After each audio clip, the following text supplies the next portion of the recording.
People went crazy in the gulags. They didn't think. They were only thinking about one thing: finding something to eat, having a full stomach for once. Additionally, they called them blatnier, thieves, you know. They knew that people were scared of them, and they used it. They went into the kitchen and took the best pieces of meal. Even the commandants were afraid of them. They put thieves and cutthroats into the same gulags with the political prisoners, all together, the bandits, the good people, even the crippled. Did you meet different nationalities there? There were Japanese, Chinese, quiet people, hard-working people, even cripples. I met one person. He was a pilot from Georgia. As I remember, he spent 5 years in the gulag. Not a word out of him for 5 years. He never spoke. He didn't want to. He pretended to be stupid in order to survive, and it helped him. He would take soup in his hat. Not in a bowl. They poured his soup into his hat. They laughed at him. A lot of different things happened. People acted as if they were crazy. And they went crazy. The worst were those with families. Those who left wives and small kids behind. They died most often in the gulags because people like me, everybody from my family had already been killed. Nobody was alive. So at the beginning it was hard, all the emotions, for a month or two. But later it was like, it is what it is. Now I was concerned with survival, how to get something to eat, other necessities. You told me that you met many Poles there. I did meet many Poles, those who worked for the communists, organizers of the party, from central Poland, from the Łódź region, from there where the communistic movement was strong. They went to Russia, and Stalin, instead of giving them freedom in a communistic country, put them into the prisons and the gulags, or executed them. Those people I met there.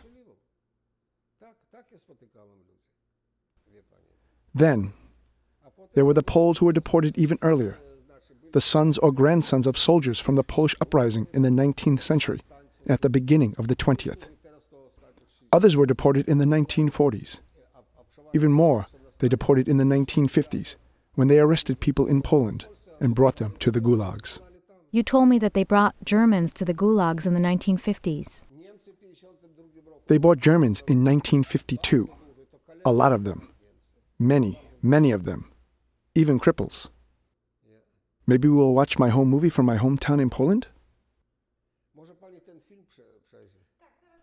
Yes, in just a moment. Can you tell us which one of the gulags you were at was the most difficult to survive?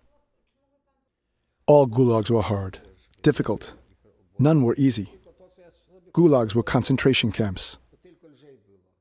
My hands rescued me. I carved a lot. But all the gulags were hard, all the same.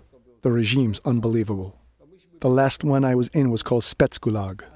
We were sentenced as fifth column, spies. The worst time was when the Korean War started. The regime started to be terrible. They could kill us at any moment, and there would be no trace left of us afterwards. We were political prisoners. We were sentenced as political prisoners. They put us into a special gulag with Ukrainians from the UPA. People who worked for the German police, Lithuanians who fought for their land, political prisoners. They put them all together in this special gulag. The regime there was terrible. It was different than the regular gulag? Yes, it was different. How was it different? They locked us for the night. The lavatories, everything was inside. In the morning, they woke us up. They opened the door. The guard checked on us. Then we went to the canteen for breakfast, ate a little, and then went to work. They put us in line, 4 of us in one line, and called everybody's name, exactly what they had in the papers. There was a head commandant, and zone commandants were also present. They hurried us to work. There were also guards there. They watched us. In addition to these, there were regular soldiers, a convoy escort. The soldiers took us behind the gates, and they watched us. There were also soldiers in the towers watching us. On the towers in the corners, there were automatic guns. There were 4 towers. In addition, there were dogs. How long were you in the special gulag? I'll tell you in a moment. 5 years. 5 years? Yes, 5 years. Yes. From 1948. Oh, no. More. Until 1955. How did you survive? I survived it as I told you. Thank God for my hands. They helped me to survive. I worked in one zone, making furniture.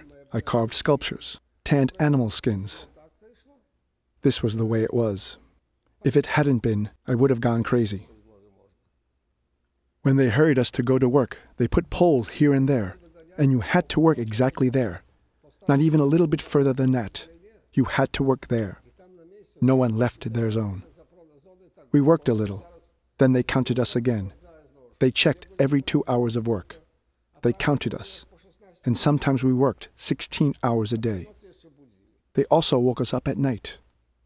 It was terrible. That's how it was.